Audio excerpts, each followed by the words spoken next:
Runs kindly for Morrison. It's Cal Morrison! Just listen to this, please! Spencer takes over. It's Brad Spencer! It's in the back of the net! There's Donaldson driving forward. Cole Donaldson! That is simply ridiculous! There's Tom Lang! Oh my word! Unbelievable! Phenomenal! Incredible! Invincible! This is Falkirk Daft. With Behind the Wall and the Falkirk football fans in training. Christmas time, lager and wine. The Falkirk Bairns are doing just fine. 3 points against Hamilton, undefeated at home. Bring on the fifers, let's make Jim Leishman moan. How are you doing? Welcome to Falkirk Daft. I am John McAnally, and what a present we got at the stadium yesterday, as we got 3 points. Rather than 3 wise men, however, you've just got 2 dafties this week, as I'm joined by the ginger god of pod himself. It is the one-man band in the main stand. It is Ross Wayne. Hi, Ross. Good morning, Mr. McAnally. It is a morning. We're recording this really early today. It is currently 9:45 on Sunday morning, as I am heading to see the Oddball again. I'm away to see the Egg Chasers at Hampden, so Glasgow versus Edinburgh. A little early Christmas present to my dad and my son. So we're going through there this afternoon to the 1872 Cup final. So looking forward to it, actually. It'll be really weird seeing rugby at Hampden. Yeah, that is an odd scenario. The only thing I've ever seen at Hampden that's not been football or a concert was back in the day. Do you remember the Scottish Claymores? Oh, yeah. Because they moved from Murrayfield to Hampden, yeah. Which I didn't like. I always preferred Murrayfield when we went, to be honest. But I can't quite like it. You just went for the cheerleaders, though, didn't you, Ross? It was the cheerleading and the drinking throughout the match. Do you know what that did? It was quite good, that, wasn't it? And a game lasted for like 4 hours. And it's hammered by the end of it. Yeah, honestly, being consistently for a while, me and Gary, our pal Gary McLaughlin, went through it. And it was always on a Sunday, so it didn't clash with the Falkirk games or anything like that. Tremendous. How's your week been, Brad? Not too bad. Busy week at work, but it's all now sort of. You're winding up. Is the telly been wheeled in now, Ross? Effectively at work. Aye, get the videos on. Get a bit put Beetlejuice on for the kids. Aye, exactly. It's been a good week, but I'm looking forward to Christmas. Do you know what? Yesterday has set it right up, because we've got Christmas, which is obviously a brilliant time and the most for everybody. We've then got the derby on Friday night. We couldn't be in a better position. They couldn't be in a worse position going into Friday. I know, that's the ones you worry about, though. You know me, my constant worrying of it. We're going to speak to You are a worrywart. We will warrior princess, I am. We will pump them on Friday. Right, well, we'll speak to Stephen Mill, my Dunfermline supporting friend and co-host of the Big Scottish Football Podcast. He's going to come on, as ever, to preview the Dunfermline game. It's been a horrendous week, I'll be honest with you, from me in the group chat I have with you and Cameron and Stephen Mill, because Stephen has been at me, like, just poking me, saying, bottles burst, McGuinn will change everything. You know, going on about how we were cheating. Obviously, we'll get to that in a minute. But it was just been constant. So I will go full Kevin Keegan. No, do you know, I was thinking about this, right? And I saw it online last night as well. For him and others to say our bottles crashed, we have just taken more points in quarter 2 than we did in quarter 1. And apparently in quarter 1 we were running away with the league. So how does that go figure? I know. Good stat, by the way. I'm impressed by it. You've done your research this week. I'm very impressed by that. So we'll speak to Stephen a bit later on. We'll talk about the game against Accies in the company of Paul McTavish just in a bit. But let's get into what's going on. Bertie Connor, there was a lack of Bertie Connor this week, but I have to say I was thoroughly embarrassed yesterday when I was standing in the pie queue and then I suddenly hear over the tannoy, "Happy birthday to John McAnally. He's 44, thanks for outing me, Ross. And he's the biggest dafty in Falkirk." I was like, Jesus Christ.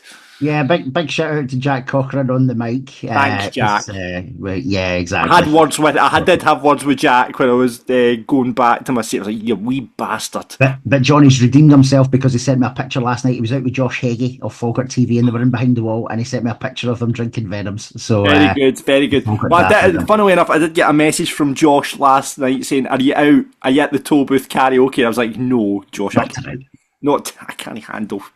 After the last time when my mate got thrown at the toll booth, I don't know. It's too quick to go back there again. so I'll leave a wee bit of gap, maybe over sometime over the Christmas period. But yeah, nothing in Bertie Corner apart from the gaffer.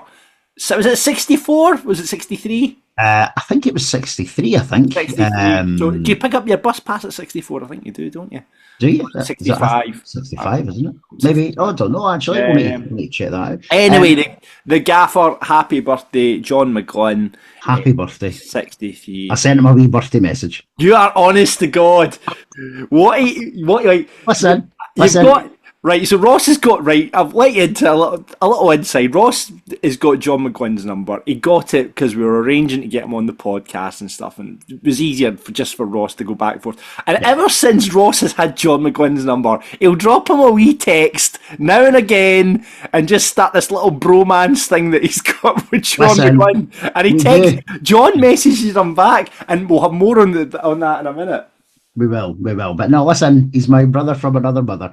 And I really I dropped him a really nice text. And he Did he give you a thumbs up back? Just give you a thumbs up back. No, the chat and the banter with John is always good. He was informing me that whilst we were chatting, he was watching Hearts in the Europa League. Oh, of course. He's a big jambo. Just like big Cole Donaldson as well. But I know, brilliant. Happy birthday, John McGlynn. Brilliant. I've got to put a shout out right now. A few people been in touch with this, and my son right has told me about this guy. Now, if you're on, I'm an old man. I'm not on TikTok, Ross, right? But you've got young daughters. Mm-hmm. I've got a 14-year-old boy. He's about to turn 15. Jesus Christ. My wee girls on TikTok, they're all mad for TikTok, right? It's too much for me. I can't handle that stuff, right? But there's a boy on TikTok I need to give a shout out to. I watched some of his videos last night. Brisket's Pie Review, right? So the whole gimmick is Brisket's Pie Review reviews the pie at Falkirk and then reviews the game. So every game? Every game. He reviews a pie and then reviews the game. And he's got a brilliant jingle. He just goes, Brisket's Pie Review, and that kind of teenage monotone kind of way. It's brilliant. I honestly sat last night and just watched all these just for the opening tune where he just goes, Brisket's Pie Review. You need to send me on the link. I'll need to try and watch that. So check it out, Brisket's Pie Review on TikTok. It's great to see, obviously, the young team doing content, and the more Falkirk content out there, the better. Absolutely. Shout out to today, Furby, who actually bumped into yesterday as well. I was handing over a Ken McAllister programme for something he's doing on his YouTube as well. So loads of great Falkirk content. The Falkirk podcast, obviously the official team podcast was out this week as well, with Ethan Ross, and who else was on that? I've not listened to it yet. Finn Yates was on, and Ross McKeever. I've not had a chance since Friday either, to be honest. I'm going to do that later on today. Colin does a great job with that as well. Colin Barr as well. So bumped into him yesterday. He was in the Elliots. So had a wee hello. But yeah, he does a great job with the podcast. So loads of great. It's just great to see a lot of Falkirk content, and long may it continue. Talking about Falkirk content, thank you very much to Bobby Fleming. In the absence of Birthday Corner, right, and ahead of our game against Dunfermline, Bobby sent us some jokes. Are you ready for this? I hope they're better than your standard staple Dunfermline joke. That's a great joke. But you have to share. I'll do it again at Falkirk Daft Live III, which we'll talk about in a minute as well. Right, so Bobby's hitting us with some jokes. Are you ready for this, Ross? Here we go. What's the most confusing date in Dunfermline? Don't know. Father's Day. Father's Day. Right. Nice. Okay. Right, and finally, Bobby's hitting us with, what does a Dunfermline bird use for protection during sex? I A don't know. bus shelter. These are all very inappropriate, I have to say. Yeah, this is, and it's also straight from the 1980s. So Oh thanks for my that, God. Bobby. Really Cheers, appreciate Bobby. that. And let's get on now to the F Factor. Oh, I can't wait to play this one. Someone has actually sent us a voice note, and I'm going to get into it in a minute. Have they? Oh, I've not heard this. Oh, have you not heard this? No, This is no, class. This is class, right? Okay. So we've got a couple in now. We're going to have to get up Spotify here, Ross, because again, I'm not familiar with these songs. But Pull yourself up. I know. God, I say a DJ. I know. Do you know I end up having to bloody DJ it? But, right, I was at the Clyde One Christmas party, right? Room full of DJs, you know, guys that are, you know, out there. George Bowie's there, Callum Gallagher, all these guys go out DJ and everything. I end up having to bloody DJ. They're just like Ewan Cameron was there, one channel and an iPad, and the iPad kept locking, right? And the bar staff wouldn't give us the passcode to the iPad, right? So I had to go on the microphone, Steve, and just go, could one of the bar staff please come up and switch the iPad back on? And then it got locked, so like Jerry Cinnamon Belter was on repeat for about 3 times. It was brilliant. Anyway, so Adam has got in touch and says, it goes along to the Bella Ciao from the Money Heist, right? So this is Bella Ciao here, hold on.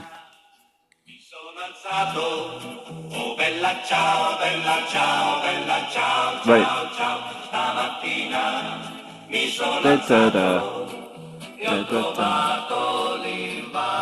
Okay, so it's quite Russian-esque, isn't it? Yeah.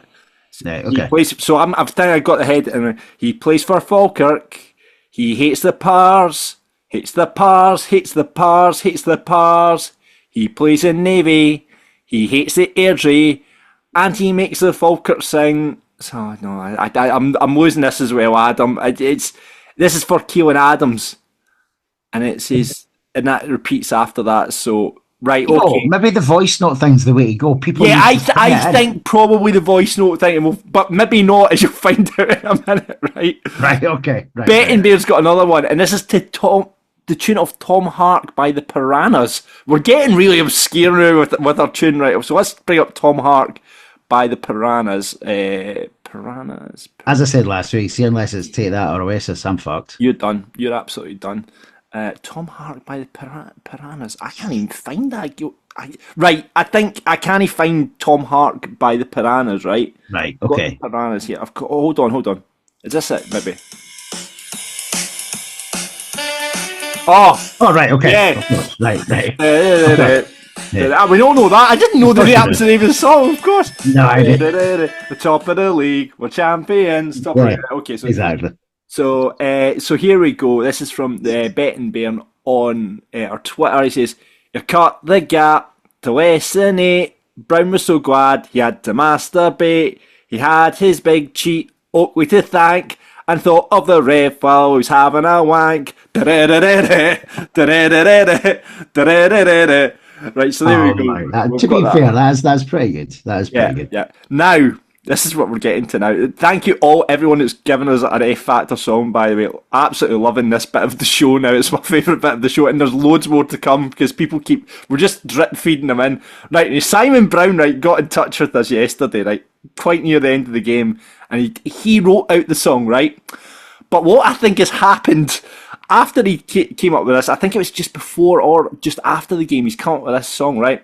So then what I think's happened is Simons went out after the game into Falkirk and got absolutely swallowed. So it is to the tune of Johnny Cash Ring of Fire, and it says, "We've won the league before, Chris. We've won." I'm trying again. "We've won the league before Christmas Day. The Wayne train is on its way. Livy are fucking shite. Our rights back's fucking dynamite." Right, so he sent that in, right? Right, okay. A few drinks later, he's then sent us a voice note. Would you like to hear the voice note? I would love to hear this voice note. It's incredible. Here we go. We've won the league before Christmas Day.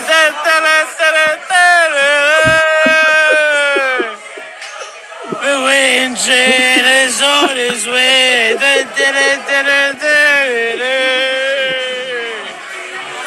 Life fucking shite. Right back is dynamite. That's what I'm talking about. I think that's absolute class. I really do. Amazing. Absolute amazing. Please voice note us your songs, right? If you don't want to do it, that's fine. We can try and sing them, but that's dynamite. And especially during the Christmas period when everyone's had a few drinks, please voice note your made-up Falkirk songs to the F Factor, and we'd love to get them in.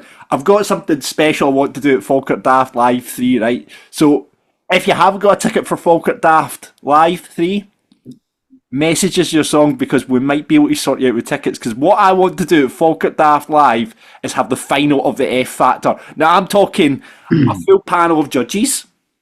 Is this the judges that the guests? I think I would like one of the ultras. I would like either Kieran or Andy or Lewis, one of the top boys, Beardy, because they're the boys that lead the charge in this, you know what I mean? So I'd like one of them on the panel to be our kind of Simon Kill, Louis Walsh. Okay. And also, I think we need some female influence, so one of the Falkirk women's team on it, and obviously me and you as well to judge the final of the F Factor. And I think it'd be great to do it live on stage. So get your entry if you've not got a ticket for Falkirk Daft, and we've had loads of people that have got message and touch us. Write a song, and then we're going to do 3 songs in the night, and we're going to have the F Factor live at Falkirk Daft Live 3. How does that sound, Ross? That sounds like an absolute belter of a plan. Yeah, Let's good. Do that. And it saves us singing Kiki D and Elton John as well. That is very true. Very, very true. Right, calendar update. So, obviously, we put together our own calendar. I'm happy to say that Caroline and Ingy have been in touch with us. Now, I don't know if this is the Caroline, I think this is what Caroline wants. She said, consider the calendar carefully at the signing night. So, she's going for Jan, Tom Lang, February as above, March as above, April as above, May, June, July, August, September, October. October, he's just switched up to say a wee medley of Tom Lang, Leon McCann, Sean Mackey, Dylan Tate, Brad Spencer and Finn. November, Tom Lang. December, Tom Lang. So that's Caroline. I can't argue with that. Yeah. Now, I don't know if this is Ingy's opinion or if this is the actual calendar, how it's worked out, because I don't think anyone's No, I've do you know what's interesting? You've said that. I don't think Ingy's one is the official one, because Grant Thompson messaged me and he sent me a picture of every month. Fantastic. You bring that up and I'll go through Ingy's. So Ingy's went for January Gary Oliver, February Ethan Ross, March Brad Spencer, April Nicky Hogarth, May Finn Yates, June Luke Graham, July Sean Mackey, August Leon McCann, September Calvin Miller, October Tom Lang and Michael McKenna, she's doubling up there, November Dylan Tate and December Cole Donaldson. That's what Ingy's fancying for the calendar. Good choices. Yeah, John, there was a severe lack of me and you in both Caroline and Ingy's calendars there, unfortunately. Well, listen, maybe we should have an alternative one, just our shite jokes and random screenshots for the you podcast. Lying half naked over a car, or like we could do Falkirk, like different Falkirk. There's you in front of the wheel, half naked. Then you Kelpies, sounds like a winner, to be honest. Posing. We'll get Ian Snedden to take the photos. The Marner Centre outside the Marner Centre. Oh, no, on the slide, coming down the slide. The elephant's coming. It's the frog slide now. It used to be the elephant slide. Come do the frog slide. I mean, so one for next year, Ross. Mark that down for next year. Yeah, we'll sort it. Before we get into the football, before we talk about the news, got to say thank you very much to this week's episode sponsor, and I apologise, we've not talked about it, to Rumour Architecture, our friend Ryan Marshall. Ryan, I apologise for my unprofessionalism last week, or first week. I messaged Ryan, I'm saying, it's his first week as a sponsorship, and here I am, steaming drunk. And I've had lots of messages about that as well, so thanks for getting in touch. Yeah, that was class. But Rumour Architecture have been on the go for 5 years. This January, it was set up by Ryan himself. They're a fully chartered and accredited architects, and one of only 3 chartered architects practices within the town. They've set up a number of projects around the town. We talked about this last week. The houses where the old Polish club used to be, that is Rumour Architecture's work. They look brilliant. They absolutely They do. They look amazing. I love those. They've also completed work on Crunchy Carrot, Mr. Crunchy Carrot's house as well. Sorry, not a house, their office at the old Becky's office. Rumour did that, and they also have Charlie Mulgrew as a client as well. So there you go. So they've a small but growing team, projects right across Scotland. So if you're looking to get any work done around the house, he is the man to speak to. A big Bairns fan. They do projects of all types, from bespoke, contemporary extension, housing developments, commercial property, hotels, and industrial clients as well. Happy to speak to anyone. We've actually had a few people reaching out to us asking for Ryan's number as well, but you'll get them at rmar.co.uk. That's rmar.co.uk. So get on touch with Ryan. He'll sort you out. And if you're looking to get any work done, Ryan is your man. Let's run through the news pretty quickly here. We all know the big news of the week is Luke Graham's appeal was won. Obviously. Quite rightly. Yes. Brilliant that we got that rescinded. Obviously doesn't change what went on last week, but can't change the past. But what a big plus it was getting him involved yesterday. And he strolled it again. Big guy, strolled it. I mean, Paul Donaldson even came out and sort of said during the week, he said, I hope we win the appeal. It means I'll probably be back with the team, but Luke Graham's playing. Exactly. And Cole said it himself, he's having to do a pre-season just now. Yeah. Because he missed it. So he's probably physically in a place where he doesn't really want to be playing 90 minutes just now. He wants to be getting drip fed back into the team. So, but as Cole has said it himself, Luke's form just now, he's undroppable, really. No, I mean, we'll talk about him a bit. That yesterday when he was bolting up the line and then playing 1-2s and stuff like that, he's unbelievable when he steps out. Love it. Yes. Absolutely. John, I just hope next Friday is not his last game. I really hope he stays for the duration of the season. Hope so. Hopefully we'll be back on here next week and talking about him doing that. Got to say welcome to Ross Monroe as well. That came out of nowhere. We weren't expecting that. A new goalkeeper's coming in the door.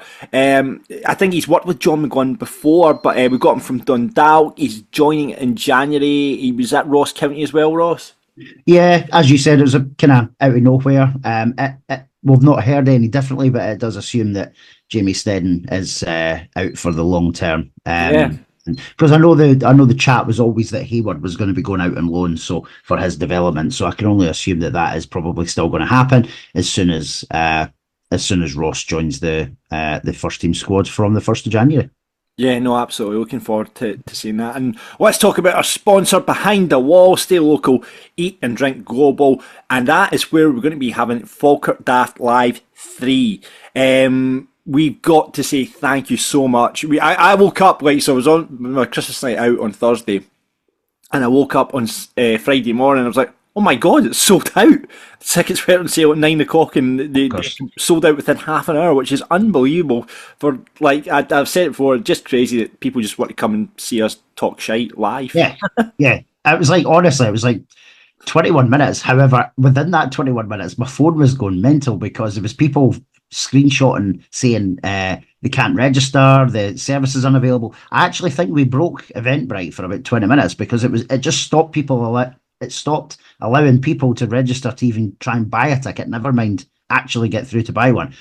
So then when it came out as sold out, I was like, bloody hell, that was quick. Yeah, well, it was quick as well because there was a little bit of pre-sale. We set up a pre-sale link for, so our mates could get in, basically. We set up this pre-sale link. And Ross said, oh, can I send this out to other people?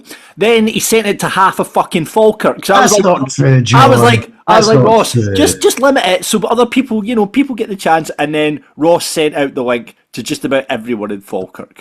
That's just for everybody listening. That's not true. That is true. Listen, I sent it to half a dozen regulars who have been half a dozen, and however, the rest of them. Anyway, it's not my fault that those half a dozen, as for instance, someone bought 11 tickets, someone bought 16 tickets.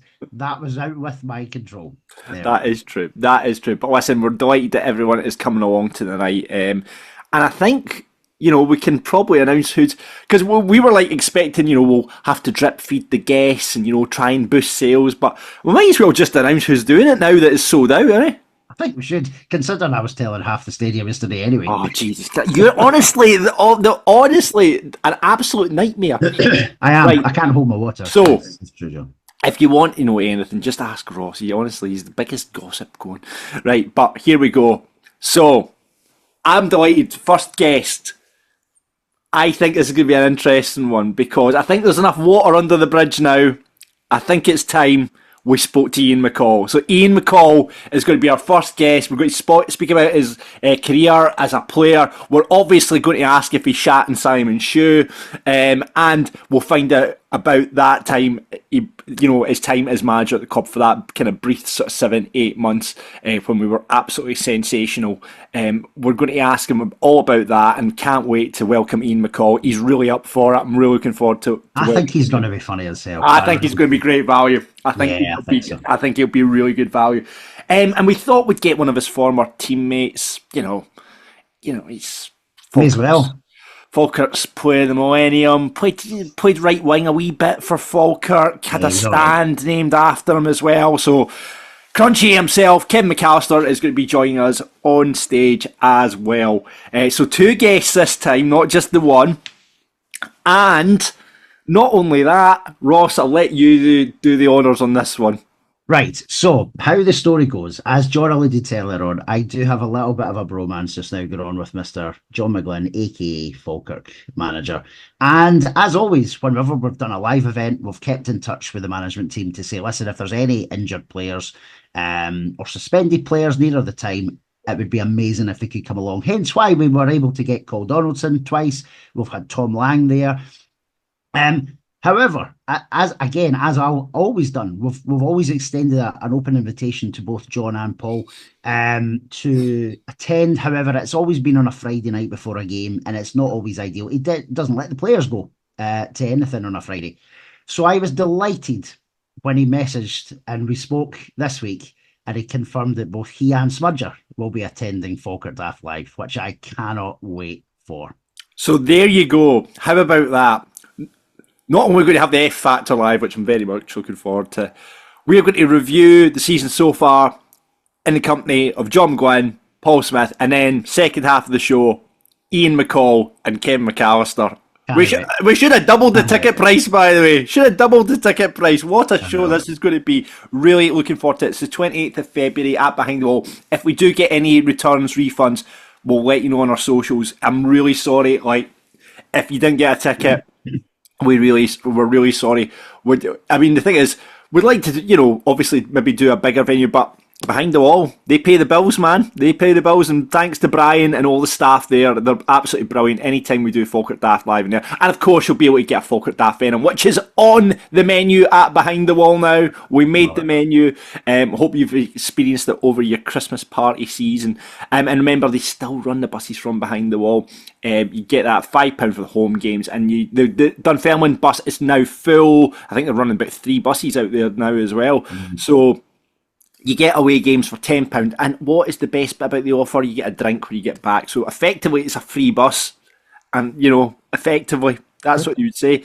So you get your drink when you get back to Behind the Wall as well. So if you want to get involved in any of the upcoming games, names to Scotty, as always, give them a call or drop them a message through their website, behindthewall.co.uk.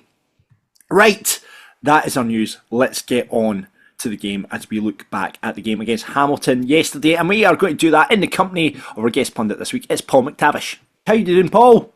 Yeah, good, John. Yourself? Very well, thank you. Very well.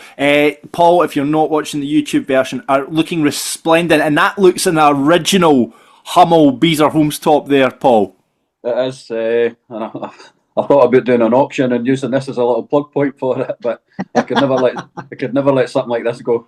Absolutely not. Absolute classic. Absolute classic. I wonder, we've obviously had that out as a kind of re-release heritage top the last couple of years.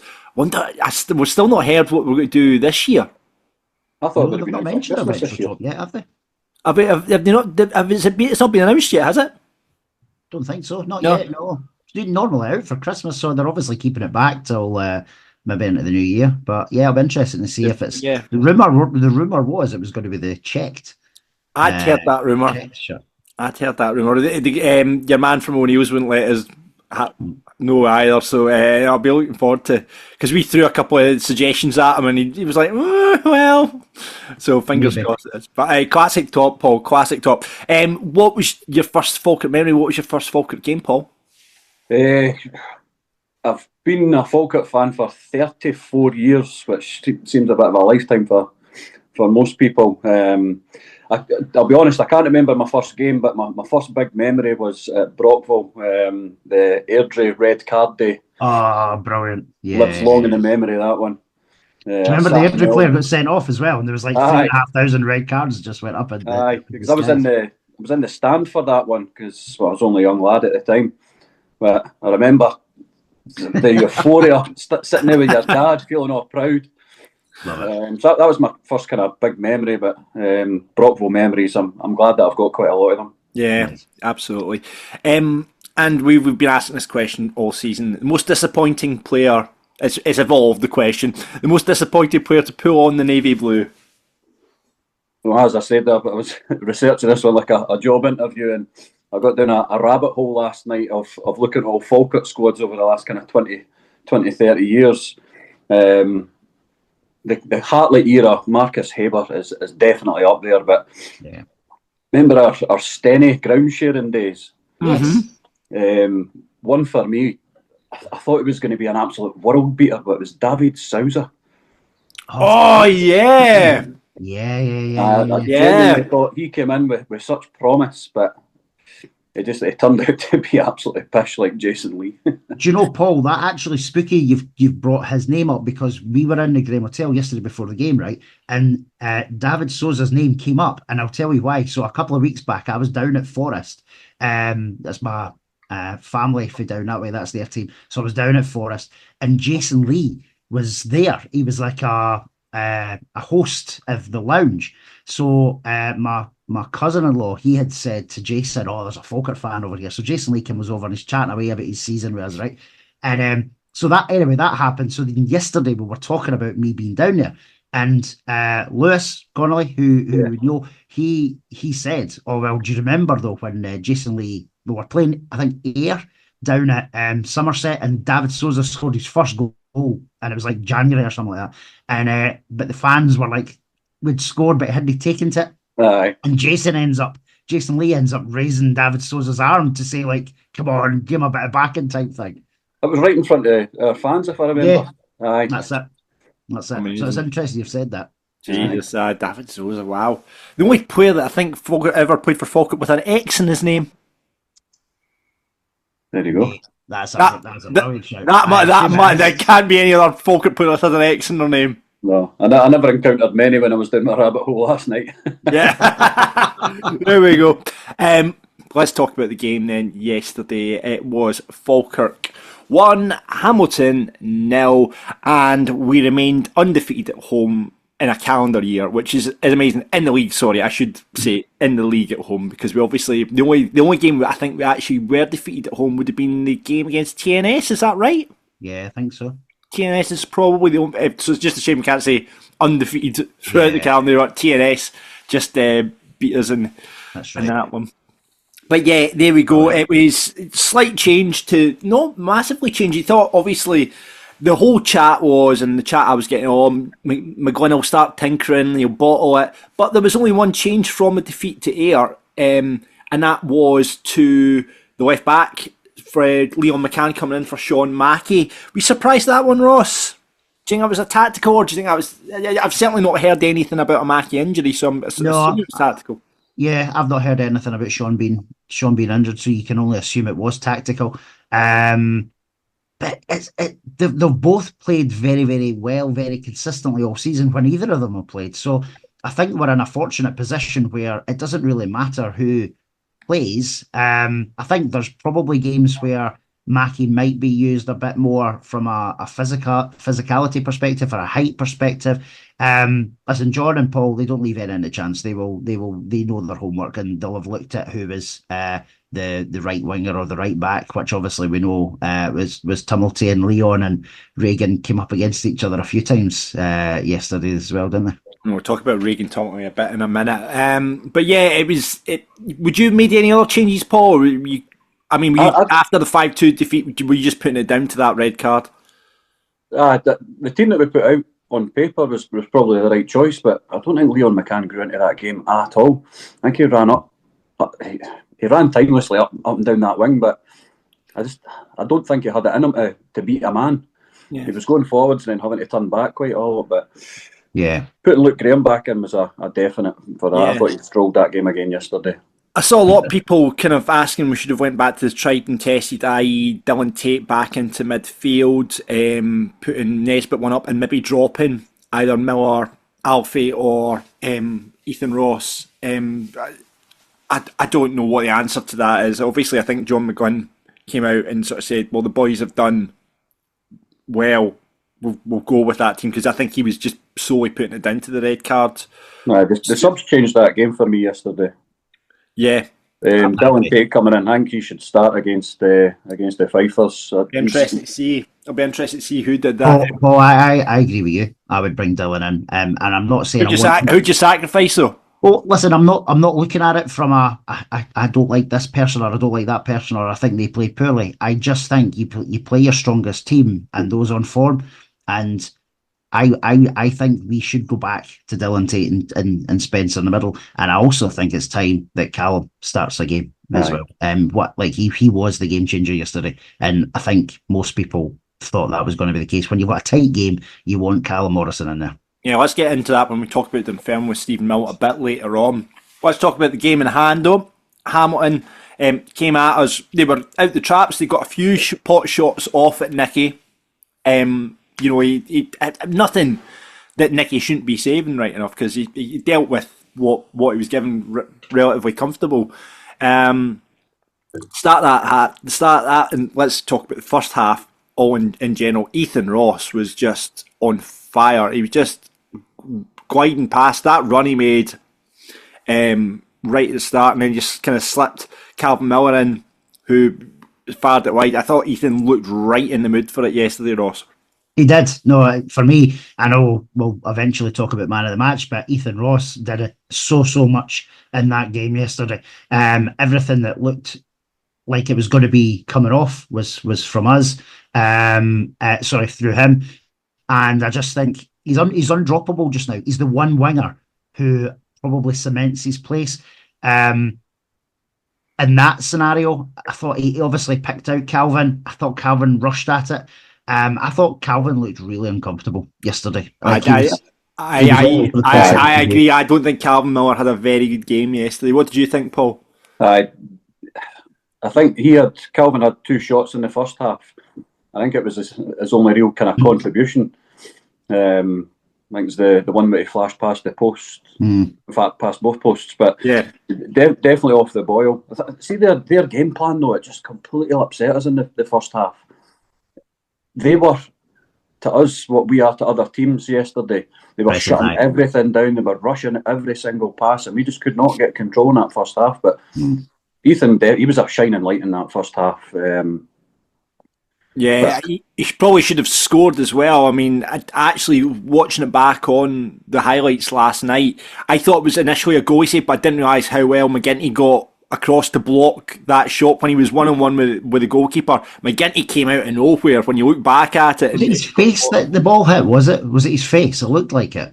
Yeah, I don't know, Ross. I don't know, but he certainly was involved in blocking that shot, because I don't know if it was going in or if the keeper's going to get a hand to it, but he was certainly involved in blocking it. But at that point, I sort of said to you, that should have been 1-0. That should have been 1-0 right there. And I think if it was, we go on to score more than we did. But as you say, Paul, I thought Hamilton played us really well. They were right in our faces, not giving us much time. I thought our passing was a bit off yesterday, though. I thought some of our passing was a wee bit off. What did you think? You don't think the conditions kind of played a little bit of a part in that, though? Maybe a bit. But you don't think it was a slick surface? I don't know how windy it was. I mean, there was wind picking up, because there was points where they were going to take a corner and the ball was coming away from the line and what have you, and same with goal kicks as well. But yeah, I just thought we didn't find a range. And we talked about Brad Spencer. We'll hear from John McGlynn talking about Brad Spencer as well. Got man of the match. I just don't think Brad found his range yesterday, and it was like a golfer, a bit like just try to find his range, and I don't think he found it yesterday. There was a lot of missed passes from Brad yesterday. I couldn't believe he got man of the match. I was a bit shocked by it as well. But then you hear John McGunn's interview after the match, and he was raving about him. He did break up an awful lot of the play, but I think from an offensive perspective, it probably wasn't his best game. But from a defensive perspective, he protected that back line yesterday. And obviously there was a chunk of the second half where Liam Henderson had taken a fairly decent whack. And you just thought you don't want him on a one-on-one with Ollie Shaw or wee Kevin O'Hara. But I think, yeah, it was a different game for Brad yesterday. I too was shocked that he got man of the match. I thought, personally, I know we'll talk about it, I thought Ethan Ross or Liam Henderson, they were phenomenal yesterday. So, but... Yeah, was it a back pass? I was waiting for that big smash. I mean, the Hamilton player. I don't think he meant it to be a back pass, but for me, like if it's going back to the keeper and there's a threat and the goalkeeper's picked up, it's a back pass. So if he's kicked that ball on the touchline, what was his intention? It's to kick it back to the goalkeeper. So it's an intentional pass to the keeper. No. I agree, because that's a good shout. He's not putting it back towards that way for a corner, is he? Not at that distance. Totally. You want that big stramash in the box when it is a pass, but I've not had one of them in years and years. We did get a real big stramash at the end of the half, where I thought in the last 10-15 minutes of that second half, I thought if we'd played 5 more minutes we would have scored actually. Yeah. Because we really took a grip of it. We kind of settled into the game, like you said, Paul. I mean, Hamilton initially were out at us, but I thought that last 10-15 minutes of the first half, I thought we were going to go on and score a goal then. It wasn't to be, but it was just a good old-fashioned stramash in the box. Love that. I said that just this half-time whistle went, I said that half-time whistles came too early for us. Yeah. If it was another couple of minutes, you're right. I think we were in the ascendancy. We were going to take control there. Because we not only had that, Ross had a chance at the back post as well. What did we make about Ross McKeever's performance yesterday? Probably for me, it was the best since he's came back. He held the ball up fairly well. He got a few flick-ons, which you expect from him anyway. But there was a couple of points where he was drifting out wide, trying to take a man on, and he got past them. So for me, that was probably his best game back. So I know he scored last week, but I thought just for the time that for the 90 minutes he was back to kind of where he was at the start of the season. It was that one in the second half where he done the old shimmy feint down the line and then completely lost his man. He did. Sure, I was up on my feet at that point. Love that. A man that has also been informed, Alfie Agyeman, and I think it's Agyeman because Sean on commentary always refers to him as Agyeman, so I'm assuming Sean has spoken to Alfie and it is Agyeman and not Agyeman as we all tend to call him on here. Alfie, a man in form, that's 5 goals and 4 going into the game yesterday. What did you make of his performance, Ross? It was kind of Alfie-esque in the fact that he was great at some points, he wasn't so great at other points. Had some chances, the one that fell to him where he melted it, but it just went straight to the keeper. He was unlucky not to score, especially in the first half. He had a couple of good shots that were well saved by the keeper or blocked. I don't think it was a vintage Alfie performance. Had he been subbed, I don't think there would have been a massive outcry. But he does, as you've just said, he's a menace, and he causes defenders a whole lot of problems, and you can understand why John wants him in the mix. And he was a menace yesterday. Yeah, it doesn't always work out for him, but if you look at the part he plays in, we'll talk about the goal, but the part he plays in the goal, just dragging another defender away for Callum as well, he does it well. Yeah. What did you make of him yesterday, Paul? He lives up to his name, complete chaos at times. But see when he's on fire, he's absolutely brilliant. He's unplayable. But I think his brain was 2 seconds behind his actual feet yesterday. Yeah. The shot that he had, I think it was straight at the keeper. Some ferocious power in it in the first half. But if it wasn't for him, we wouldn't have scored that goal, I don't think, yesterday. No. So Yep. So we'll talk about the Dunfermline lineup. It'll be interesting to see if you're wanting Morrison back in that side. Who you got to drop Ross? So that'll be interesting. Talk about Cal Morrison then come off the bench, and I turned to Fraser, who I sit beside, and I said, "This feels," because I think as the second half progressed, it just felt like a 1-0 game. It felt like I think John Rankin came out afterwards saying we deserved something from that game. We should maybe have won it. I was like, I don't agree with that. I don't think we should have won it. But see for how they set up and how they try to play against us. I don't think we could have had an argument if there was a 0-0 yesterday. Mm-hmm. Because they put the work rate in for it. So if they got a point out of it, they've came with a tactic and they've stuck to it. So I agree. They pressed us really, really well. The only thing I said in the first half, though, and it kind of came to fruition in the last 10-15 minutes, is I thought they can't do this for 90 minutes. They're not good enough to do it for 90, and that's kind of how it proved. The Suns, as you said, were critical yesterday. And I think that I think a big thing was they got a few corners in that second half as well, and we saw what happened to Ayr last week. Now, I'm assuming the reasons those goals happened last week is because it was we played the zonal marking, and I'm assuming those goals came from Luke Graham, as I said in last week's podcast, if I can remember. I think I said that last week. But you said a lot of shite last week, John. I did say a lot of shite last week. But I think those goals came from where Luke Graham was meant to be, and I thought we defined corners a lot better on yesterday. There was one, I think the biggest, apart from the kind of pot shots at Nicky, which he dealt with, he got down. There was one that came from miles away, but he just got down and palmed it around the post, but he saw it miles away. And you expect Nicky, a guy of his quality, to make those saves. But there was that one that flashed. Luckily, there was no one on the end of it, but it flashed right across our goal. Right at the end. Near the end, and you thought, that could have been a chance for them. But yeah, it was, second half kind of, it wasn't, Ethan Ross kind of dropped out of the game a wee bit. I don't know if it was, you saw him cramping up at one point as well, and he was after he cramped up that point, he was really struggling after that. But I thought Ethan dropped out of the game a wee bit, Ross, in that second half. He did towards the end, however, again, he plays his part in the goal, didn't he? With the run and cross in. But I think had we had a substitution opportunity to make, I think he may well have been taken off due to the cramp. But thank God he didn't, because, as I say, he was instrumental in the goal. Yeah, and it came from our talisman, Callum Morrison, coming off the bench. We saw East Kilbride. He obviously got East Kilbride as well, but it just, I said at the time, I said something about it, I said, it feels like a Callum Morrison game, and it feels like, because I think it was only going to be, as Paul said, it was either going to be 0-0 or it was just going to be one goal separating the two sides yesterday, and Callum's just got that. He's just special when he cuts in from the right, makes defenders look like shite. I was singing that to the missus, and I said, it's his song. He's just actually scored a goal to his song. But onto that left foot.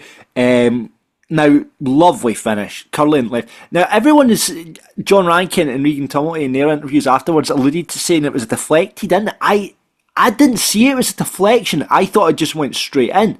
But I think even if it was a deflection, if it hadn't been deflected, I think it was going in anyway. It was just a sweet strike, absolute sweet strike. After I read that this morning, I went back and had a look at it, and at first I thought, does that take a wee nick? But even if it does, it's no change the direction, the trajectory. No.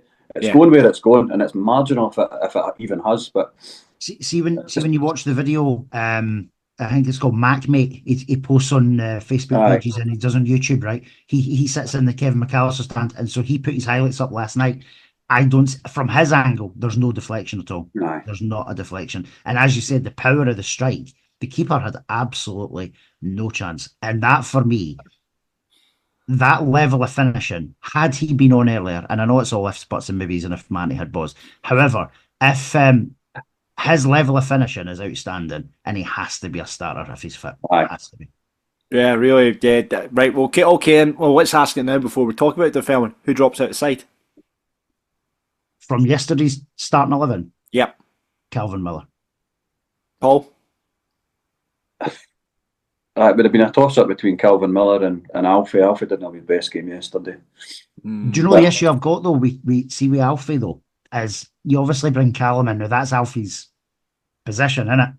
And I think John McGlynn would probably play Calvin over Alfie. However, based on yesterday's performance, I don't think Calvin done enough to merit starting again. But I get what you're saying. I think Alfie probably is the natural person to come out when Callum's playing. The other question you've got, though, is, for me, Dylan Tate comes back into the side, and I would be pushing Aidan Nesbitt back into the 10. I think Aidan Nesbitt put. I have to say, though, I was talking about it, it's Aidan Nesbitt. I think Aidan Nesbitt's he's such a great passer of the ball. Like, see the way he hits that ball. He caresses that ball. He just hits. There was one he put down the line for Leon McCann was outside of his boot, which is beautiful. He's just such an amazing passer. He didn't have a bad game yesterday, John. No. That's what I'm saying. I think Aidan Nesbitt actually fits that role really well. When Brad goes, he drops in, and vice versa. He knows how to play that role. But he's a must in the city. Like, he's John McGlynn's love child. We all know that. But for me, he's a love child. He's like would be the first name of my team sheet every week, because I think Aidan is just such a worker. We see what he does on the park and off the ball. He's unbelievable. He's a great footballer. He's just a great footballer to watch, just the way he knocks about the ball.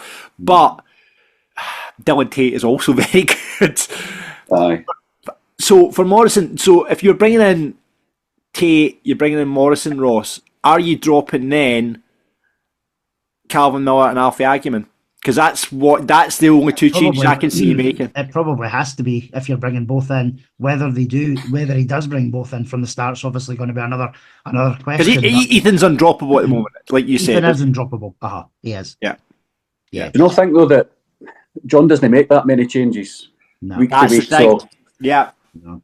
If anything, we're going to see one change, whereas from fans' perspective, we would probably pick a couple just based on yesterday's performance. But I you need to remember the team we're playing. Exactly, yeah. I think Callum will, if I was a betting man, thinking who's going to come in that didn't start yesterday, I think it'll be Callum. I don't think it'll be Dylan. I think John McGlynn is really comfortable with Aidan playing in Dylan's. Next question then. Does Callum go in at 10, or does he go out to the right and you switch Alfie inside to the 10? Or do you then, because that's the next question you have, if you're bringing in Callum Morrison, do you switch him out into the 10, or do you just switch the line out, put Alfie out to the left, which we know Alfie's no very good on the left when he plays on the left-hand side. So for me, the only option then is, does Callum go in at 10, or does Alfie go in at 10? I'd keep Alfie at 10. Put Alfie at 10, give you a bit more physicality in the middle? Yeah, because I think our best play next week's going to come from the wide areas. Yeah. I agree. All right, okay. I agree. Well, it was a great finish to the game, and everyone went home happy at Christmas. A nice Christmas gift from Falkirk FC. 3 points in the bag, up the road, and 5 points now clear of Livingston, which is on top of the league at Christmas time. Jesus God, who would have thought? Honestly, you go back to. I was listening back to before we speak to Stephen. I was listening back to his predictions at the start of the season when he said Falkirk would be relegated. I think his tongue firmly in his cheek. But 5 points clear, top of the league at Christmas time is just a great place to be in. No matter how the season ends. We're top at New Year as well. Exactly. Yes, that's true. Regardless, you're right. We will be. Absolutely. We will be. You're absolutely right. So there you go. But let's hear what Mr. McGlynn had to say about the game yesterday. John, we spoke a bit about this game and how difficult it would be in our pre-match interview. Definitely looked like a difficult one out there. But Callum Morrison coming up with the goods to take 3 points. Yeah, I thought we were in total control first half. I mean, we were miles ahead in the first half. The only thing that was missing was a goal. We played really well. The performance was so good. So I felt we controlled the whole first half completely. Nicky's not got anything to do whatsoever. Their goalkeepers have made some good saves, and their defenders have blocked things. Ethan Ross has got a 1v1, and the lad McGinty's came from nowhere to block his shot. And there's an incident where I think Brad's had a shot, and then Alfie's followed up with a shot, and the goalkeeper's made 2 saves. There's a situation where I think Aidan Nesbitt's hit a shot that's managed to get blocked going on the way towards the goal, and it was one-way traffic. Yeah, So it was for the boys at half time, it was a matter of let's try and keep the same pressure on the Hamilton defence, and it has to come, it'll crack. And I'm glad to say that it did. I'm delighted with the win. It wasn't as convincing, but we thoroughly deserved to win the game. But obviously Hamilton came into the game a little bit in the second half, had a few corner kicks that we dealt with very well, which I'm pleased to say after losing 2 goals last week from corner kicks. I'm delighted that we dealt with the corner kicks really well today defensively, and a really good performance. Nicky had a couple of saves, nothing to get too excited about. He had a couple of saves, but I thought defensively we were very, very good, especially first half, and the boys at the back used the ball really, really well, which is a big part of how we build the game. You've got players that can play, and they can all play there. And I thought Brad Spencer was outstanding, very worthy winner of the man of the match. I thought he was outstanding from start to finish. And we had good opportunities in both halves. Delighted that Callum's came on. You're looking for your subs to come on and make an impact in the game, and Callum's definitely got that in his locker, so delighted for him. But they all played their part. For Nizzy, for Calvin, for Ethan Ross, the Alfie, Big Ross, McKeever has opportunities as well. When we had a header just on half time. Second half, Alfie's got a header early doors, so a really good win. But delighted, as I say, Callum coming into the game and produces a bit of magic, which we've all seen over certainly the last couple of 2.5 years when I've been here. So there you go. John raved about Brad Spencer, and he was saying he was quite happy with the performance levels yesterday as well. Like John Rankin thought we should have won the game. John obviously thought we should win the game, and I think we were well worthy of our win in the end.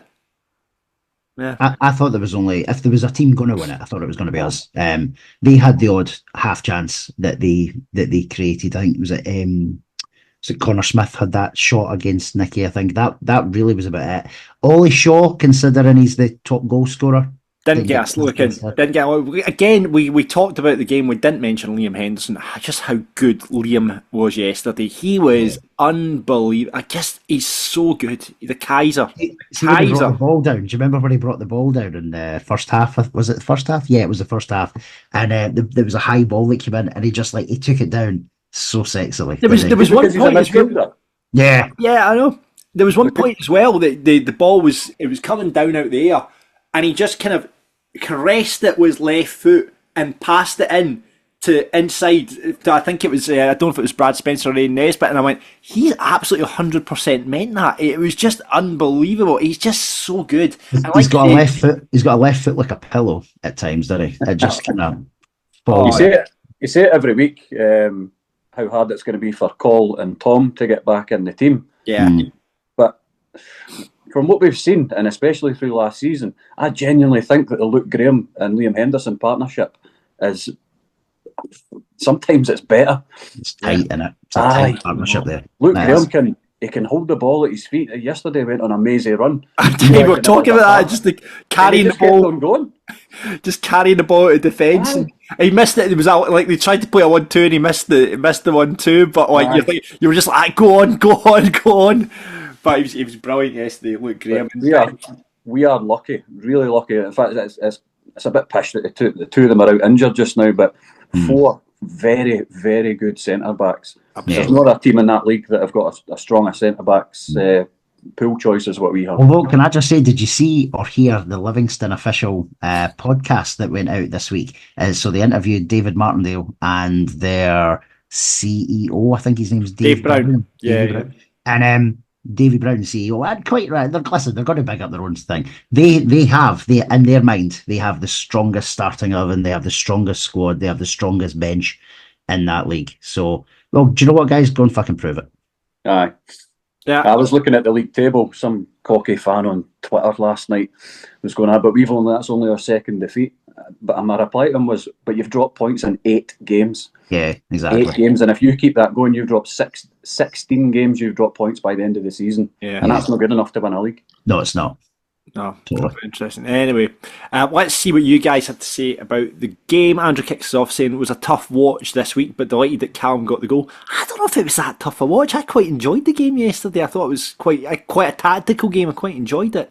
Need to be better at releasing the ball to stop the attacking move breaking down. Great end to 2024 and buzzing to be top of the table. John, just before I read the next one, I totally agree with you. I don't think it was a boring or tough watch.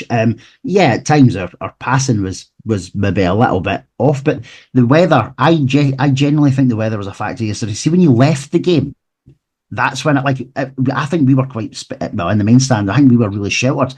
So when you went out, it was carnage out there between the wind and the rain. So the players obviously frustrating's a better word. I wouldn't say disappointed. It was frustrating at times, but it could have been the weather. It could have been being a wee bit more tentative based on last week's performance or result. No, I completely agree, and I was looking forward to watching the highlights. You don't look forward to watching highlights from a rubbish game, and that didn't feel like it. And combine that with the watching the Morton Dunfermline highlights last night, it just proves that there's nothing I won't masturbate to on the internet. 10 o'clock, can you come quick enough? You got this one, Ross? I do, yes, sorry. Yeah, that was like, just laughing at you, just laughing at you. Graham says Hamilton slowed the game down, especially in the first half. The ref let it go unpunished. As for the pass back to the keeper, conditions didn't really suit Falkirk's passing game either. I'm hoping that's what caused so many misplaced passes. A lovely finish for the goal, though. It was indeed. Cliff, a tough watch, a skittery pitch, looked a bit nervous at times, passing was off and a couple of players not at the races. Not a good review from Phil. But a win's a win. Happy Christmas, Bairns. Indeed. Ryan says this team just never give up. Not our best performance, but the job was done. Excellent goal from Cal. As said by others, these are the type of wins that will win you the league. Sandy says horrible game to watch. I don't know. Honestly don't think it was a horrible game to watch. But anyway, balance of the team looked wrong today. Slack passing and the weather didn't help. Hamilton are poor, thuggish team. Upside is a win. 3 points with a lovely defeat. We now sit proudly top. 5 points clear and 7 goals to the good. What a time to be a Bairn. Indeed. Dave says a different game. I'm telling you. I know. Yeah, exactly. Do you know these are raw emotions straight after the final whistle, and that's you need to bear that in mind as well. Dave says Hamilton are a poor side who come to frustrate us, and they did. Thankfully, Callum popped up with the winner. Ethan Ross, always our best outlet again. Hendo and Graham at the back were solid. Top for Christmas. Long may it continue. Yeah. Ian says way below standard, but it's a good team that can play poorly and still get a win. Very good. Indeed. Colin says Aki's ball was brutal and had to grind it out a bit, but special goal to win it. A lot of players had an off day, so hopefully out of their system ahead of the big game next week. And Mark says Labour today and looked like it wasn't going to be a day until CM7 showed up with his quality, got the result despite not being at it today. And last but not least, Craig says Callum Morrison. That is all. There you go. There we go. Right, Falkirk Daft rated. Let's get into that. Ross, Wayne, coming straight to you. I am going with Liam Henderson. I thought he was phenomenal. Yeah. Paul? See, at points, I was doing like a 5-bar chart in the game yesterday.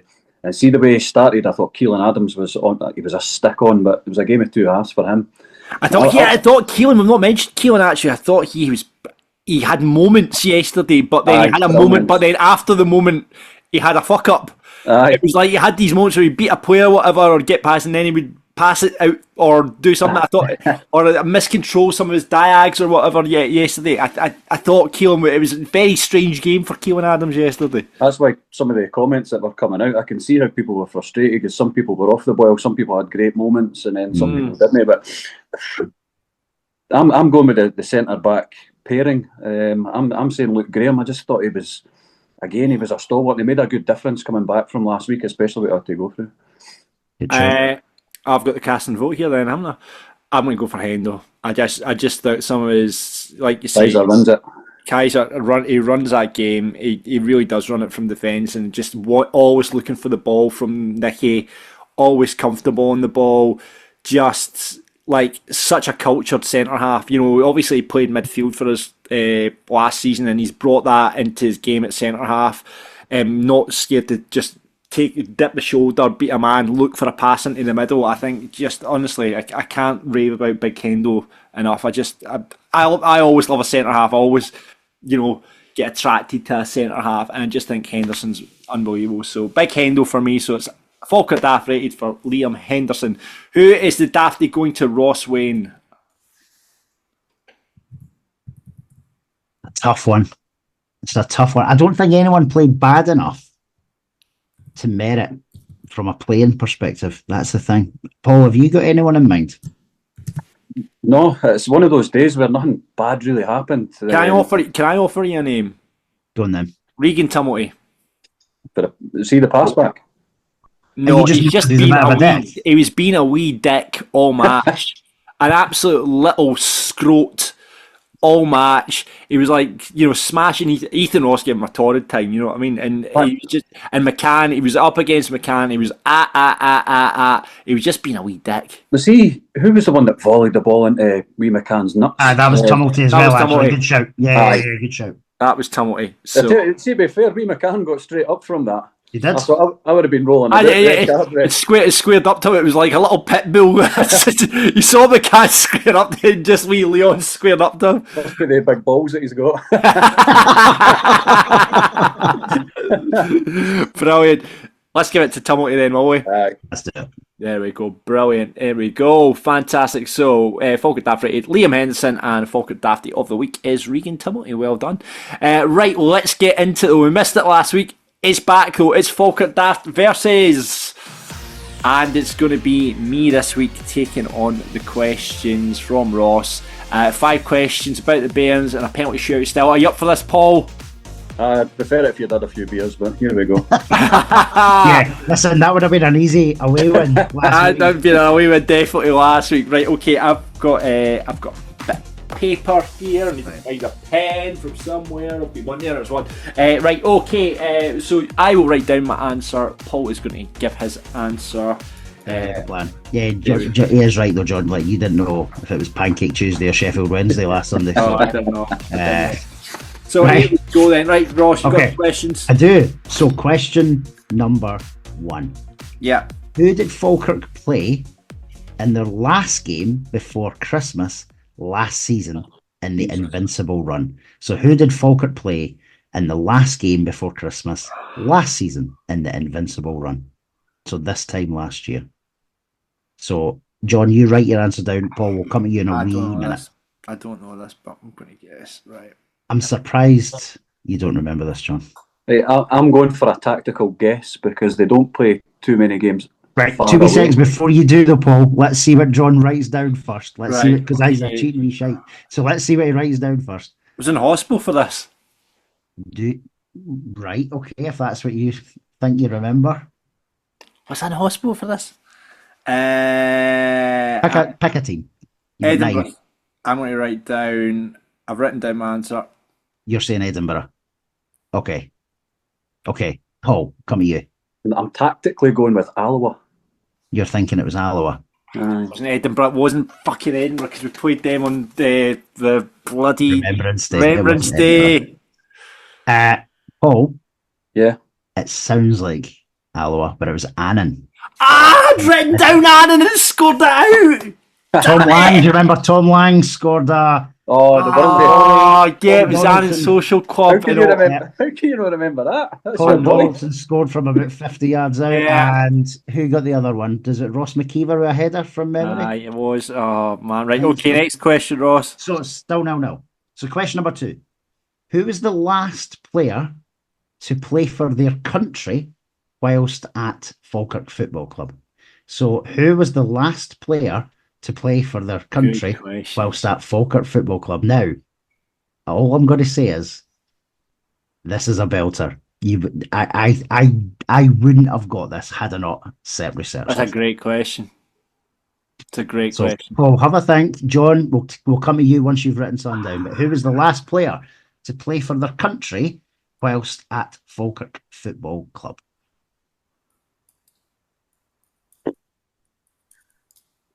You made it a wee bit harder this week, no? I tell you what, it's like a good job. John is sober this week because he's have not a clue last week. I've got an answer. Right. I'm going for a stab in the dark as well, but there's bound to have been someone beforehand. But John, you written aye? I've written. Right. I'm just going to go with Darren Barr. You're thinking Darren Barr for Scotland. I've written Michael McGovern. You're thinking Michael McGovern. Two very, very good answers. And is one of you right? No, you're not right. You will not get this, honestly. I'll give you his first name and then see if you get the second one. Diamantis. Petrovicius. Yes, Petrovicius. Oh, wow. Lithuania, 2018, 2019. He got What 6 caps. What a question. Jesus. What a question. Yeah. 6 caps. Can you imagine him getting 6 caps as a Falkirk player? There we go. Nice easy one to try and kick you off. What is the official programme called on match days at the Falkirk Stadium? What is the official programme called on match days at the Falkirk Stadium? So, John, you write your answer down. I've written something down. Okay, Paul, I will come to you. The Bairn. You're saying the Bairn. John, what have you written down? Shit, it is. I was going to write the Bairn. I've written Bairn's view. It's the Bairn, isn't it? I know it is. The Bairn is the correct answer. It's 1-0 to Paul. There he is. There he is. I'm from memory. Did you not say you've got a programme set in front of you as well? No. I said I was reading a programme before I came on. Okay, question This number got my team sheet. Oh, is that a team sheet? There we go. Question number 4. Which team did Falkirk play against to officially open the Kevin McAllister stand? Oh, Now, sorry, I'll rephrase the question. I'm going to rephrase the question. Which team did Falkirk play against to officially open the South stand? Not the naming game. The South Not stand. the naming game. Not the naming game. God's sake, Ross. Not I the had the naming answer game. to that one. I know you did. It was it's the South stand. So back in 2000 and... Oh, Jesus crying out loud. Which team did Falkirk play against to officially open the South stand in 2008? if you'd have said it was the stadium, I remember it was Dundee, was it? It was. That was That's shocking. right. I just written down thanks. I was like, that's all right. I'm going to write. Was it a friend? It was obviously a friendly. I'm not saying.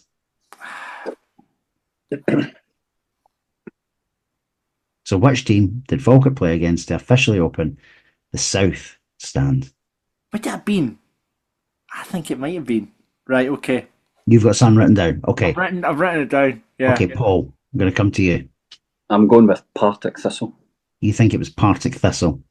John McAfee. I think it was the Ajax game. You think it was Ajax? No, was that the North Stand? No. So, it was a foreign team. Shit. But it wasn't Ajax. It was Royal Antwerp. We played at the stadium, and that was the official game to open up the South Stand. I do not even remember that. I do not even remember that. Do you not remember that at all? Do you remember, see, when we scored, right? And they obviously played Amarillo over the tannoy, and the Royal Antwerp fans sang Amarillo for the rest of the game. They did not stop singing. There was about 200 of them. Yeah, Royal Antwerp. So it's still 1-0 going into the last question. Oh, no. Pressure. This is tense. It's So, Paul, terrible game, this, Paul. Terrible game, If you this. get this right, we've won. Okay. So which season did the current crest come into force?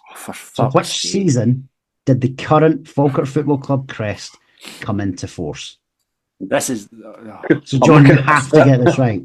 I've no idea. I've absolutely no idea. I'm going to just write down an answer, and it'll be wrong, but I'm going to write down... So I will either take the year or the season. Yeah. Or the season. Yeah. Right.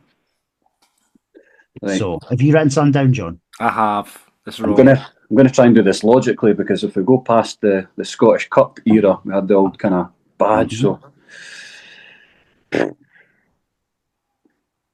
I'll go with 72.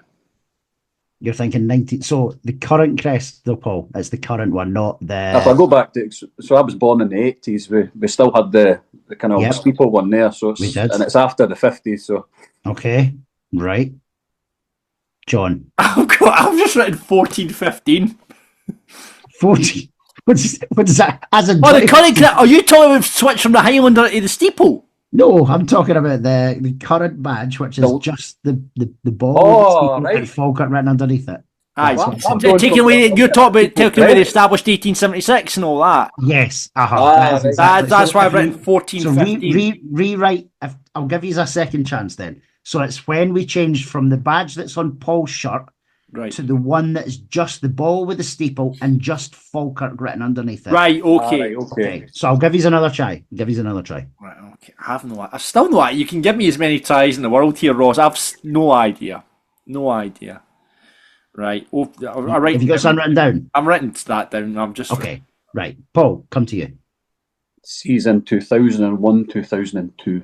Okay. So 2001, 2002. 0405. 0405. I will give it to the person who's closest. Oof. Are they? And that person is Paul McTavish. Well done, Yeah. Paul. You get the point there. Yeah, it was You actually. can't just change the rules halfway through a question. I'm the quizmaster, of course I can. It was season 1998-99. So Paul gets that. John, you were wrong anyway. He would have won 1-0. So he's just won 2-0 now. Right. There we go. Paul, well done, sir. John, play the music above. You can do that. There you go. You can have the music. There you go. Well done, Paul. Fantastic. Raging. That was difficult this week. I know. It's because Ross does the questions. He's a big geek. Right. Thanks, Paul, for coming on. Really appreciate that. Being a great guest pundit. Thank you for that. And if you want to be a pundit, are we sorted for the rest of the year, Ross? Yeah, pretty much. I don't think we've got any gaps now, to be honest. All right. Well, if you want to in the future be a guest pundit, you can do that by dropping us an email, pundit@falkirkdaft.co.uk, or slide into our DMs on Twitter or Facebook right now. This is Falkirk Daft. With Behind the Wall, we're navy blue. Are you? Right, let's look ahead to the next game, and it is one against the old enemy of Dunfermline on the 27th. Looking forward to it. Under the floodlights at East End Park. Everyone's going to be steaming because it's the Christmas holidays. It's going to be a wild game. And on to preview that game is the one, the only. He's from the Big Scottish Football Podcast, stroke Big Scottish Football Show. Is it Big Scottish Football Show now, Stephen, or is it still the Big Saturday Football Show? For the next couple of weeks, it's the Big Festive Football Show, actually. So, we really need to tidy that up, I think. Yeah. And he's Gary Spence's co-host on the drive time across every radio station you listen to. Stephen Mill, everyone. Hi, Stephen. Hi, John. Hi, Ross. How are you? We're very, very well today. We're Very well. Just looking at the table, I'm feeling great, Stephen. 5 points clear at the top now. I believe if you listen to the Big Scottish Football Podcast, Stephen has been poking me all week on our group chat. We've blown it. We've bottled it. McGlynn will chop and change. One change yesterday, by the way, Stephen, to the team. We'll chop and change. He's done. We're done. And yet, there we are. Livingston dropped points yesterday, and we're now 5 points clear after a win against Hamilton. Very fortunate, Stephen. Very fortunate. Yeah, well, I mean, I was hearing it wasn't the greatest of performances, but listen, if you're grinding out wins, that's obviously a good sign. So, in terms of, I've got a theory on this. And it's a well produced and well backed up theory, and it's that John McGlynn, when it gets to about sort of February time, begins fanning about with the team, begins tweaking formations, begins panicking. Now, obviously, that didn't happen last season, and I think the reason, obviously, that didn't happen last season is you were so far ahead because you were playing against plumbers and that. So. There was no real pressure last season in terms of there was nobody breathing down your neck. Whereas if you look at the previous season, when it was kind of nip and tuck between ourselves and you guys, that's when you saw the real John McGlynn, and he started panicking and farting about with the team and chopping and changing, making triple subs and stuff like that. And it was working some weeks and it was working other weeks. So we've got that to look forward to over the next 3 months. And as a Dunfermline fan, that's really the only thing I can look forward to over the next 3 months, because there's nothing on the Dunfermline side that I can really be positive about. I was going to say, Stephen, you've talked more about Falkirk this season, and your own team is getting quite bad. Let's talk about your own team for a minute now. The thing is though, Stephen, what I don't get is, right, you've not been angry at all with this situation. I mean, you've been quite apathetic about it for all season. Actually, you've been very apathetic about it. What are the rest support feeling? Is there anger? Is it just apathy right across Dunfermline at the moment? Yeah, it's probably a wee mixture of both. I think there's probably a lot of people that are angry. I mean, my mate who was at the game last week against Raith Rovers was fuming after the game because he was just like, he said that was just so bad. It was so bad. My mates were there again yesterday, and he was like, it was better than last week, but like I don't know if you've seen the highlights or anything, but losing a goal for a set piece, just terrible. And then the second goal, a minute into the second half, the boy crosses it in for the touchline and it just flies into the top corner because of the wind. So, like, when things are against you, sort of thing. But, again, I don't think we deserved anything for the game yesterday. And then, obviously, David Wotherspoon gets stupidly sent off as well. That's mental. Within 2 yellow cards, were he two definite yellows, were they? So he got a first yellow card for dissent, and it was because they felt there was a foul in the build-up to their second goal on him, which, it could have been, but, didn't get it, and then he was going mental, got a yellow card, and then he just comes in and takes him to it, and then gets a second yellow card. So, again, like David Wotherspoon, you wouldn't put him down as somebody who's, hot-headed or anything like that. He's a really experienced player and just doing stupid things like that, and then you hear McPake after the game, and it's just like a sort of rinse and repeat from most of our away performances this season. I think we've got the worst away record in the league, probably apart from Airdrie, I would imagine. Yeah. So, it's clear where the problem lies. We have been a wee bit better at home, and we have been able to raise our game a wee bit. So obviously, I'm hoping we can do that on Friday. And I do think, like, obviously, I was given it all fortunate Falkirk earlier on in the season. The last game at the Falkirk Stadium.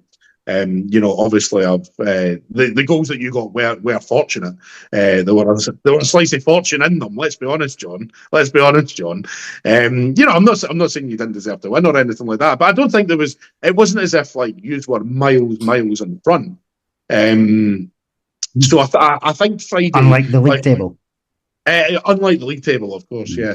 But a couple of my mates are quite worried about Friday and thinking it could be a bit of a battering. I don't think it will be. I still think Hughes go in it as obvious favourites, clearly. But I think it will probably be tighter than most people imagine, and I'm just hoping the players can get themselves up for it and at least, not get pumped. Basically, don't get pumped on Friday night. Is the key, and if we can maybe take a point or something, I would absolutely snap your hand off for it now. But I think everyone, including James McPake, just wants to put out their misery a wee bit, because the takeover. I think there's probably a wee bit of impatience with the takeover, and I don't think there's a realisation how long sometimes these things take. Like, these things do take months and months and months. Look at the Everton situation. That's been rumbling on for over a year, and obviously Everton are far about apples and oranges a wee bit, but these things do take time. But what I'm hearing is it's pretty much done, and it's with the lawyers, and it should be done in the next few weeks, and hopefully that will give us time to get some players in January. I would imagine McPake and his coaching staff will be away. Presumably that's why he's only been kept on, because Dunfermline on 15 points, second bottom of the table. That's only 2 wins and 6 and 4 all season. That is, that's not acceptable. Surely for say that again. Say that again, John. Sorry, well, I'll say that again. Ross, I don't want to see your erect penis, so please don't say it again.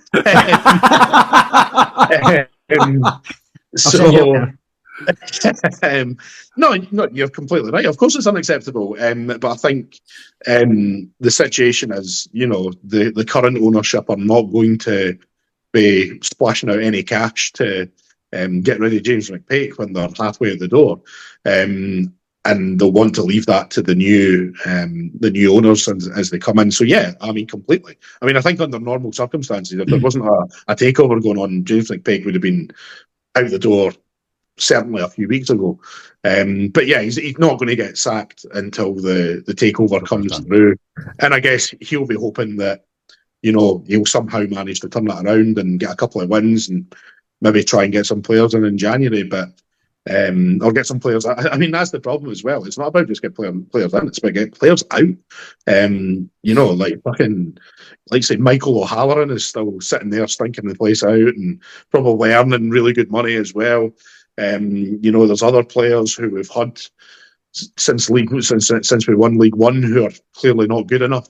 Who are still probably on decent wages, and I think certainly next summer, I think most of the squad from that era is out of contract. So I mean that'll be good for whoever comes in.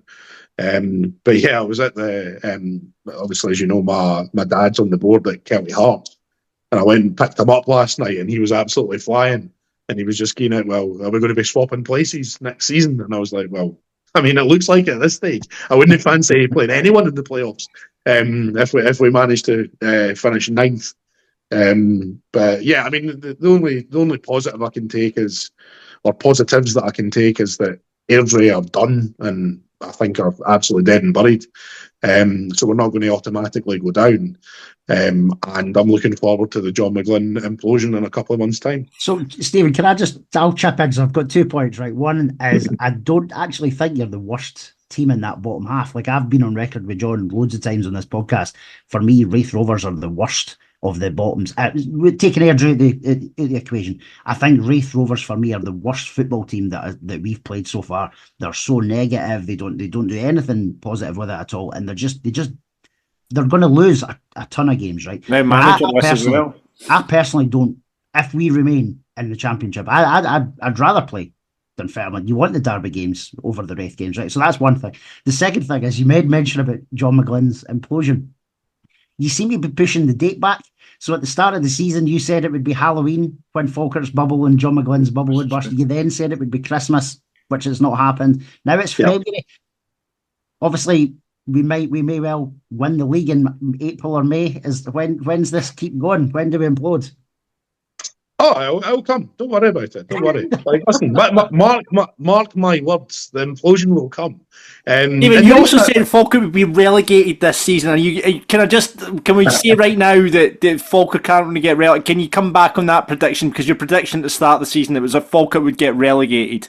Would you like to withdraw that prediction now? Well, two things. I think any sensible person looking at the table would say that Falkirk aren't going to get relegated now. And at the start of the season, I obviously just said that to annoy you. So I didn't actually believe that Falkirk were going to get relegated. I mean, at the same time, I didn't expect you to be sitting top of the league at Christmas either. So. And I'm sure you boys didn't either. So, I mean, I know, Ross, you already think the league's won, but I think there's still open top buses, booked, t-shirts, jumpers are printed. It's all coming. I think it's going to be an interesting few weeks because, that's Ayr picking up again. Obviously, they scalped Hughes last week. They go to Livingston and win as well. I think, are they 7 points behind you boys now, something like that? So they're obviously hitting a wee bit of form, and they've got a wee bit of money to spend in January, I would imagine, and I would imagine Livingston have a bit of money to spend in January, which I would imagine you boys don't. So that's going to be interesting to see who is signed in January for, and there's Partick Thistle winning again yesterday. I know they obviously lost to Livingston last Friday night, but I think Partick Thistle will probably be, that's your top four. I think that's your top four. Yeah. And I think, in saying that, I thought Queen's Park played really well against Wraith Rovers on Friday night. How Wraith Rovers won that game, I'm not entirely sure. So I think there's teams like Queen's Park, if we manage to somehow get our shit together. I think we could probably take points off not just Hughes, but Livingston. I mean, we're apart from yesterday, we were the only team to have beaten Livingston this season, which is mental, considering where we are and how we've been performing. And I think we're capable of taking points off the Ayr and Partick Thistle and all these boys. So I just think it's going to be a really sort of interesting end to the season, and I think it's going to be a high pressure situation. And I don't think John McGlynn deals well with high pressure situations. That's my genuine opinion on it. Well, high pressure situation is the game against East End Park. I mean, your fans will be demanding a result after everything that he's been through. That's the worry for me as a Falkirk supporter, is that the Fairmont supporters will demand it. But the thing is, what we talked about earlier on, is it got to the point of apathy where but going into a derby, I guess there's no apathy going into a derby. You obviously want to win. McPake will use it. Obviously we've won 2 out of the 2 so far this season. So I guess that's my worry, that it's ammunition. But I just think our quality at the moment, the way you're playing, we've got too much quality in the way we're playing at the moment. But we'll wait and see. What do you think, Stephen? What are you thinking for Friday? You're on the beers all day, aren't you? Aye, yeah. I mean, I'm going to need to sort of suffer through this. I think anything. If you don't win, it would be an embarrassment. Obviously, you said this the last twice. Right. I think. I'd love to see us just put in a really strong gutsy. Like we did against Wraith Rovers earlier on this season, when we'd been pretty terrible, and then we ended up putting in a really good performance against Wraith Rovers, lifted our game for that. The crowd was great that night. As you say, it'll be everyone will be on a sesh the entire day from both ends. So hopefully the atmosphere is decent. And I just want us to put in a decent performance. If we, as I say, I'd take a point just now, but I mean, I wouldn't imagine that many people would give us a chance. Falkirk are definite favourites to win. Absolutely. I hate being favourites. Ross, what do you think the score's going to be? Yeah, it's obviously a big week coming up with Christmas Day and stuff, and I think the scoreline is probably going to be so bad that Christmas Day is not just going to be the worst day in the Dunfermline households this week. The Friday night is going to be an absolute killer. So I'm going to say Falkirk 5, Dunfermline 0. Interesting. Fucking hell, Ross, Jesus Christ. Right, there we go. Clip that, everyone. I will go. I think it'll be KG. I think Dunfermline will be up for it, but I think maybe a Falkirk 2-1. Would I take a draw? No, I wouldn't. John, shut the fuck up. You're not going to take a draw. 2-1. What are you talking about? This is you're pandering to your pal here. You know fine well it's not going to be tight. Anything less than a convincing Falkirk victory is embarrassing. There you go. There you go. 4-5-0, done out the road. Well, fingers crossed. Looking forward to it. Stephen, thanks for coming on yet again to preview the match. We'll see what happens come Friday. By the way, I'm going full fucking Kevin Keegan on you if we win, because this last week of you nipping at me constantly about cheating Falkirk. Oh, the bubbles burst. McGuinnell, tinker. Honestly, I'm going full Kevin Keegan if we win on Friday. Actually, I've just realised something as well. What? So Stephen has called me out. He's called Jamie Swinney out on the podcast, right? I'm going to say something. Surely John's happy dance does more damage than what anything I've said or Jamie Swinney said about this. Oh, totally. Yeah, I mean, it's pathetic. But what's interesting, Ross? It's obviously been a terrible, terrible season for Dunfermline. We got beat again yesterday.